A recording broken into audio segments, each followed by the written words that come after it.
next question will be for Julianne through Rob. And this comes from our Young Dems of Salt Lake County. There have been a lot of younger people who have never cared about politics at all who were suddenly energized last year, mostly by Bernie Sanders' campaign. As chair, how will you bring these people fully into the fold and stop them from dipping away back into disillusionment? That is such an excellent question, and it's being asked by everyone. I'm sure I stated that there were people that, 10,000 people who came out who marked on their ballot. I worked in the office, the Dem office, for a couple of months. I volunteered after Caucus, and I worked with all of the ballots, which there were a lot of, 80,000-ish. And approximately 1/8 marked the boxes saying they would either work on a campaign or they would run for office. So that was about 10,000 people. I've come to know, I've accused the staff of not doing anything with those names, but I have come to know that they did attempt to contact these people. I think that it was probably a misled contact, just because a lot of those people were Bernie Sanders supporters, and to have someone call them from the Democratic Party right after the primary probably wasn't the best tact. So I would like to, and I'm sure a large percentage of those voters were also millennials. And not registered Democrats, I might add. I would like to contact these people. I've actually started a process of contacting them, not to vote for me, but to actually come back to the party. I believe that we need outreach, serious outreach to every college and university in this state. That could be easily accomplished. I would like to also add, I'm not afraid of the fundraising effort that this is going to take. I know that right now we're in the throes of no money. I'm used to that, being a mother. So I know that we can turn this around financially fairly quickly. It doesn't have to be as daunting as it sounds. And one place that I'd like to see money go, if we have to pay for it, would be outreach, millennial outreach to all the colleges and universities.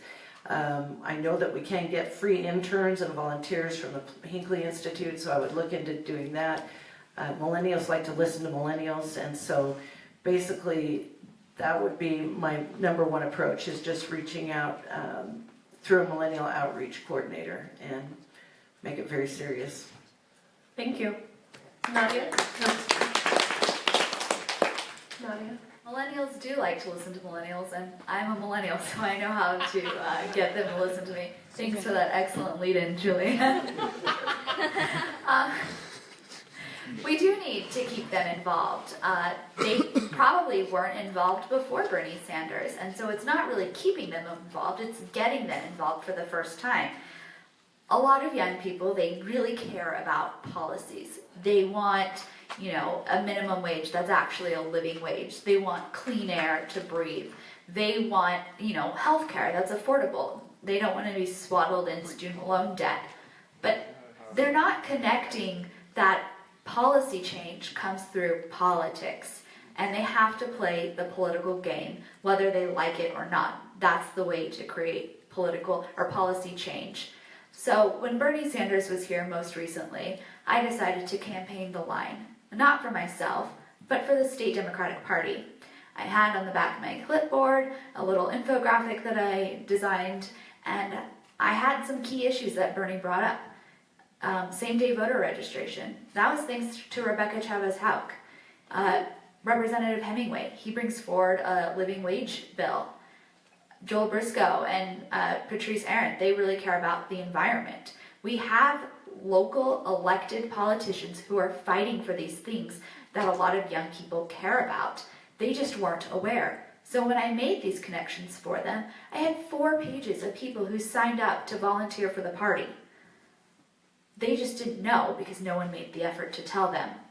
I did this by myself. Imagine if the party had put together a list of 10 to 15 volunteers to do the same kind of work, not only when Bernie came to visit, but at a lot of these political events. We could talk to everyone there and get them involved and make those connections for them.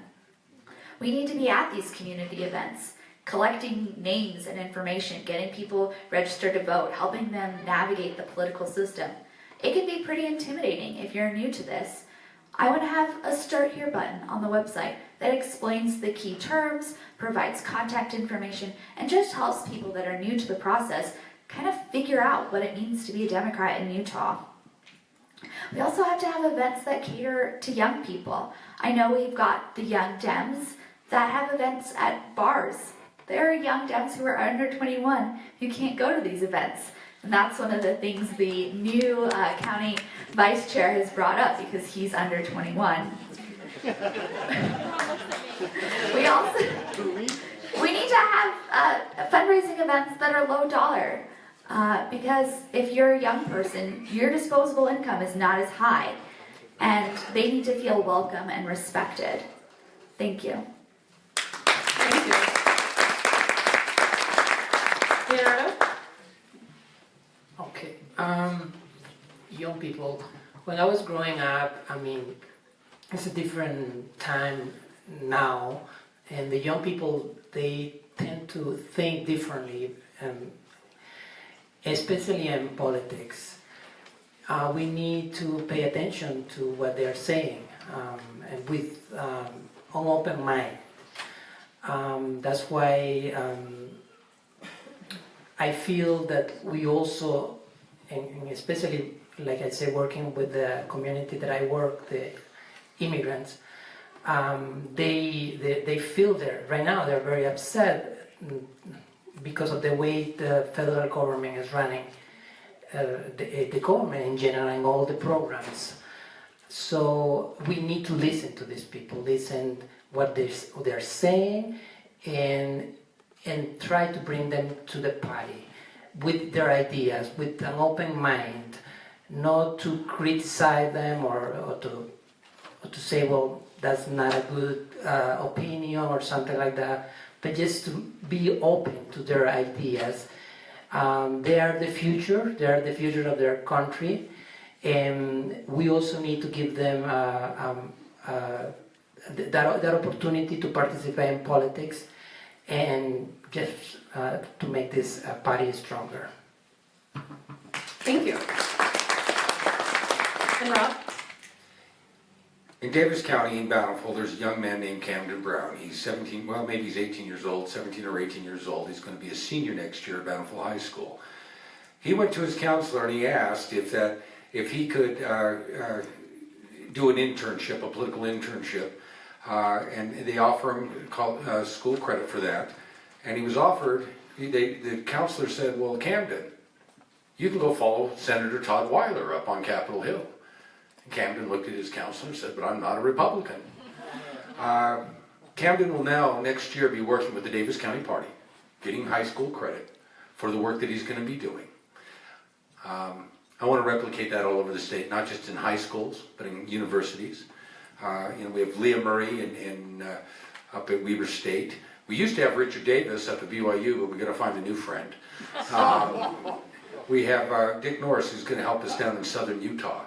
Because these are the opportunities that young people want. Some people are good at communications. Some people want to be good at campaign management. Some people want to know how to do field work. I know Ken Pedersen, he's got a lot of talents, but he's told me he's a behind-the-scenes kind of person. Well, I know a lot of young people that are like that.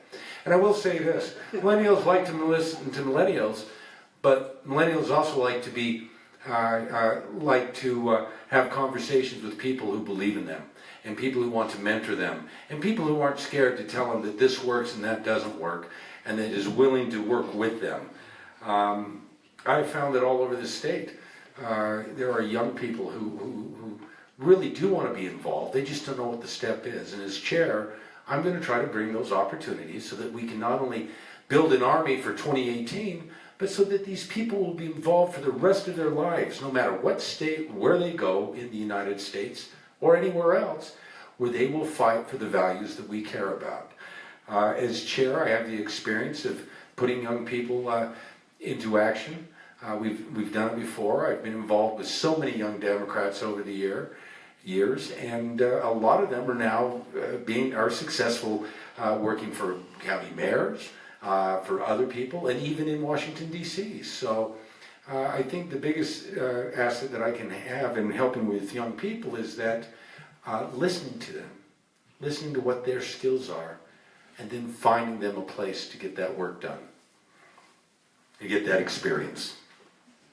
Thank you.